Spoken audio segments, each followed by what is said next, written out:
મોટાભાઈ આપનું નામ શું છે? બાબાભાઈ, બાબાભાઈ આપ શું ધંધો કરો છો?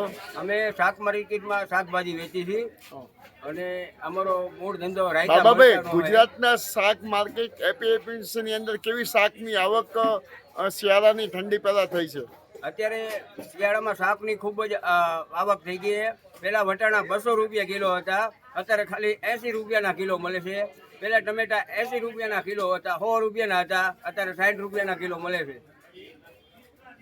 દિવાળી પહેલા શાકોના ભાવો શું હતા અને હાલ શું શાકના ભાવો છે? દિવાળી પહેલા વટાણા 200 રૂપિયા કિલો હતા અને બટેકા બી બહુ 60 રૂપિયા હતા, અત્યારે બટેકાના 50 રૂપિયા થઈ ગયા છે. ડુંગળી દેશી લો ને તો 80 રૂપિયા થઈ ગયા છે. બીજી લાલ ડુંગળી આવે એ 60 રૂપિયાની કિલો છે.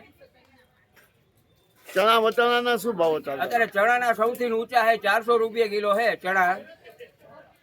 અને બાબાભાઈ બટેકાના ભાવ શું હતા દિવાળી પહેલા ને હાલ શું છે? દિવાળી પહેલા 60 રૂપિયા હતા, પણ અત્યારે એક નંબર બટેકું 50 રૂપિયામાં મળે છે. સારામાં સારું ગાયડું ન આવે.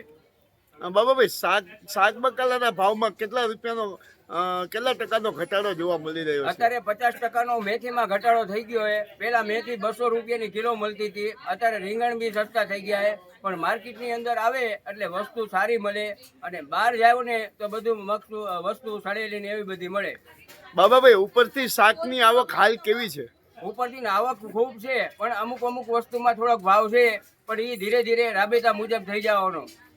તો શિયાળાની ઠંડી પહેલા જ્યારે શાકભાજીના ભાવો જ્યારે ઘટી રહ્યા છે ત્યારે કેટલા ટકા ઘટી રહ્યા છે અને ગૃહિણીને કેવી રસોડામાં રાહત થઈ છે? અત્યારે ગૃહિણીને બહુ શાંતિ થઈ છે, કારણ કે અમુક વસ્તુમાં ઘટી ગયા. આદુ હે ને પેલા 50નું 250 હતું, અત્યારે 30 રૂપિયાનું 250 થઈ ગયું છે. હળદર 30 રૂપિયાની 250 થઈ ગઈ. લીંબુ 70 રૂપિયાના કિલો થઈ ગયા છે. અને વઢવાણી મરચા 50 રૂપિયાના 250 વાળા અત્યારે 150 રૂપિયા કિલો મળે છે.